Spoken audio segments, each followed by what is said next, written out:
Which celebrities have a wildly different personality from their public persona? Cher is a notorious introvert. Yet her persona is flashy outfits, outlandish personality and entertainer. She just likes to go home and be alone at the end of the day. Ran into J.K. Simmons at a farmer's market in LA, super nice dude. I love that the top comments are people who are less of an asshole off screen. Andy Samberg looks like the exact opposite of his roles during interviews, very professional. James Gandolfini was a Birkenstock-wearing, Jerry-listening hippie. Matt Berry. He's wacky, brash, loud and obnoxious on screen. In most interviews I've seen him in, he's very quiet and is serious when talking about his music especially. In group cast interviews, he always seems to be the quietest, mainly sitting back and letting the others handle the questions. I mean, I don't know her, but I was sure in for a fun treat in Jennifer Coolidge's AD article where it's surprise I live in a haunted Victorian home with thick dark curtains I have drawn all the time and these are my ghosts. It was awesome. I was fully expecting legally blonde pinks and prep, not her in some moody robe pulling the drapes in melancholy before a scenes. Angela from The Office is a silly goofball in real life. Many years ago, I was fortunate to have drinks with a group of chefs that included Gordon Ramsay. I know he's been shown to not really be the raging hothead he is portrayed as. But he really could not have been a nicer guy. Johnny Knoxville. I've met him, and he is way more soft-spoken and polite than you might guess, also just a stand-up guy in general. From the accounts of other folks I know, he was connected to my father's work. Not a jackass at all. Obviously not a living celebrity, but I heard that Lucille Ball had a very dry sense of humor when off set. It was all business and no nonsense. Bobby Flay is a complete douche. Saucer washed his hair a few times while working at a high-end salon. Dean Martin wasn't quite a teetotaler, but pretty close to it. The whiskey he was always drinking on stage or on camera was usually apple juice. Sting is actually pretty funny and doesn't take himself nearly as seriously as he seems to. Had an hour-long argument with him about alternative medicine years ago. He was a great sport. Adam Sandler. He's apparently a really good guy who tries to film his movies in his home state of New Hampshire to boost tourism. He's incredibly loyal to his SNL friends, always trying to put them in his movies, and is a great dad. Pierce Brosnan is one whose public persona is such a convincing fiction that even he can't convince people he's not really James Bondish. An introspective, borderline shy family man, according to those who know him well. Jeff Goldblum owns a box at the Indianapolis Motor Speedway and is an avid collector of NASCAR memorabilia. He can often be seen crushing a case of Keystone Light during the Indy 500. Nick Offerman smokes weed and is super chill and liberal. Pretty much the exact opposite of Ron Swanson. He does, however, have the woodworking and whiskey in common. Bruce Willis was a book lover. I read recently how Bruce Willis is going downhill with dementia, but what struck me is the article said that he had always been a voracious reader. Don't know why, but it hit me funny that Mr. Action Man was a bookworm. And sadly, is losing that now too. I've posted this before, but Zach Braff is one of the biggest a-holes my best friend ever worked with in the industry. He's been an actor for 30 years and worked with some legendary people, yet he singled out him. Chef Michael Smith is a legitimate jackass. He was a guest at my high school once and he made half the class of 14-15-year-olds cry from how rude he was while they were in home economics learning to cook a recipe they'd never made. They all complained to the teacher once he left and he was never asked to come back. Lady Gaga has a quite reserved personality and likes solitude. Not something you'd expect to hear about the meat dress girl from 13 years ago. Christian Bale. I had a dinner with him once with a big group of people and he was one of the nicest guys I've ever met. One of the people at the dinner had special needs and a really big fan of his. He talked with him for most of the dinner and listened intently to whatever he had to say. I always thought he was a total douche, but he gained a fan that night. Weird Al Yankovic is supposedly really quiet, overly polite, introverted, and mild-mannered offstage. Even to his own friends and family. John Dunsworth played the most iconic drunk of our times in Mr. Leahy, but didn't touch the stuff himself, and was incredibly caring and kind to everyone he met. May he rest in peace. Billy Idol. He sat in front of me at a Brian Ferry concert formerly of Roxy Music in San Diego and spent about 20 minutes graciously talking to fans after the show. Incredibly kind, funny, and down-to-earth person. Complete gem of a human. I ran into Jonathan Banks at the Starbucks in Malibu. He played Mike Ehrmantraut on Breaking Bad and Better Call Saul. Very laid-back and nice guy who chatted up a few teenage kids. Chill dude. Gilbert Gottfried was a really sweet and kind guy whose regular voice was nothing like his annoying performing voice. I overheard him reading a book to his son at bedtime and it was the sweetest thing. Maynard James Keenan.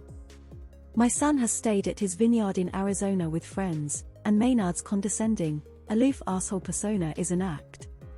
He's actually gracious and sweet to people he's comfortable with, and portrays the public-facing avatar through his media appearances.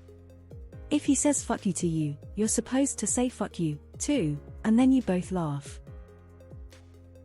Johnny Carson was a classic introvert, but you wouldn't know that from watching his show.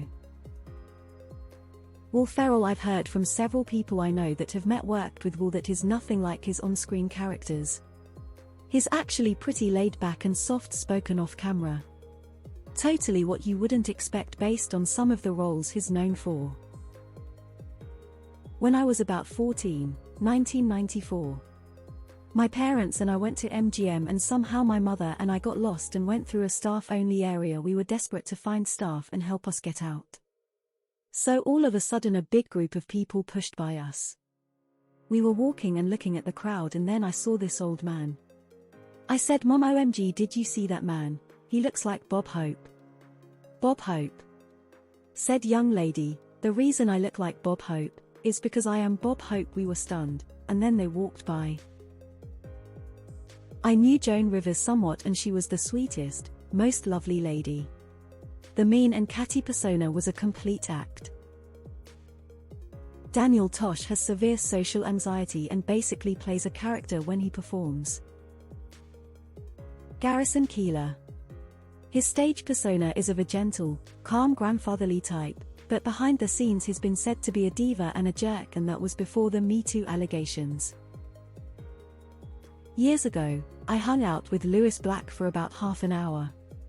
He's soft-spoken, pleasant, and easy to talk to. He also refused to badmouth anyone or anything, speaking only in positive terms. Clint Eastwood knows every person's name on set from the caterers to the electricians. He eats with the employees, takes breaks with them, stays late with them. Never hid in a trailer. He never had security with him on set. He introduces himself as Clint. No calling him Mr. Eastwood. It's like he's honored to meet you. One of the nicest, most down-to-earth people ever. I'll never forget meeting him. Rachel Ray is so nice, sweet and bubbly on 30-Minute Meals and her other TV shows, but I heard in real life that she is super nasty to fans and people in general. A shame, really. I used to have a crush on her, and it broke my heart to learn that she wasn't the nice person she portrays on TV. Supposedly Robin Williams was very introverted and quiet. RIP. The lead singer for Anti-Flag.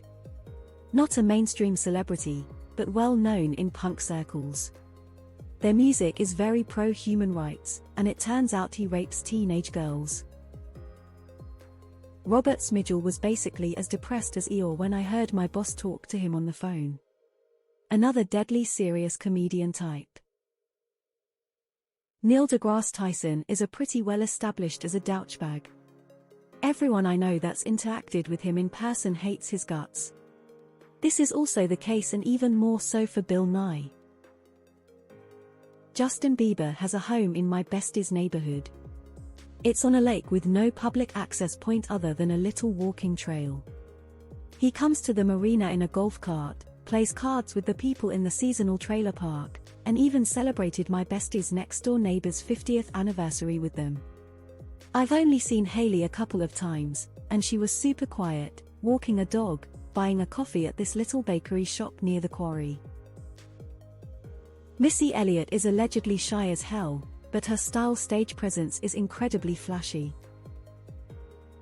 Gilbert Gottfried didn't even have the same voice. UK example has passed away now, but I had the opportunity to chat with comedian Sean Locke a few times as part of my old job, and although he was pleasant enough, he wasn't the sardonic snarkster we knew and loved on panel shows. It definitely felt like a part of him that he switched on for the camera.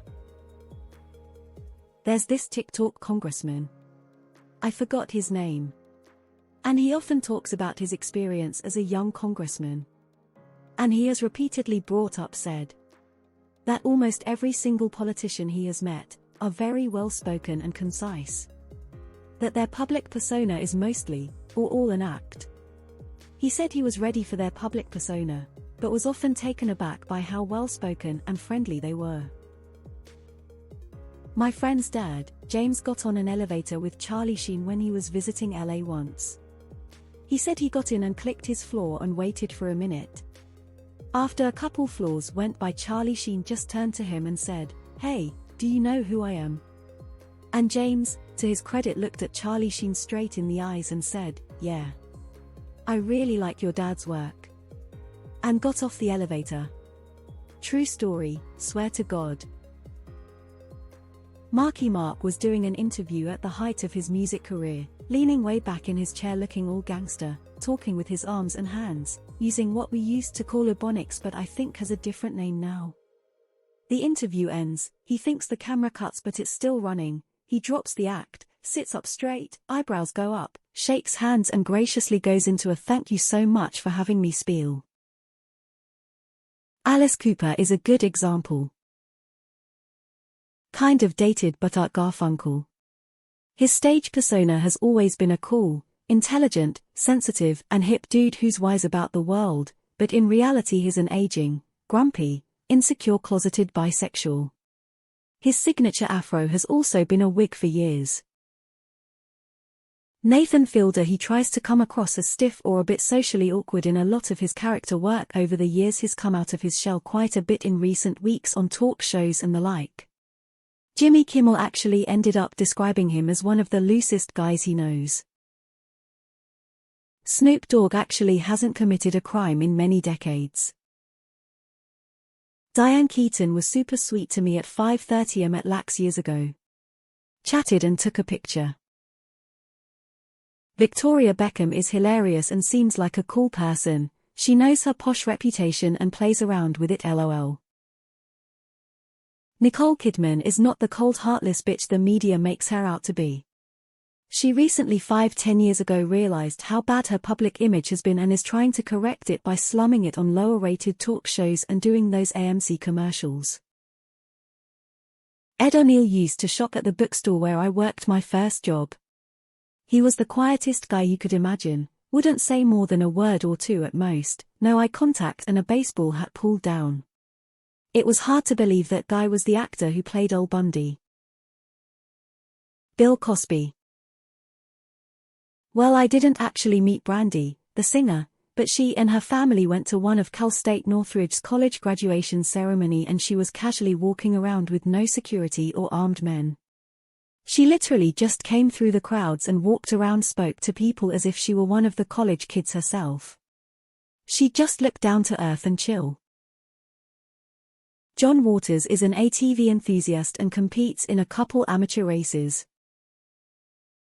I met Tim Curry in an elevator when I was 10. He was smoking a cigarette when I got in, and was extremely apologetic about it.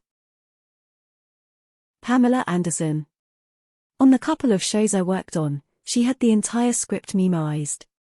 She knew everyone's lines better than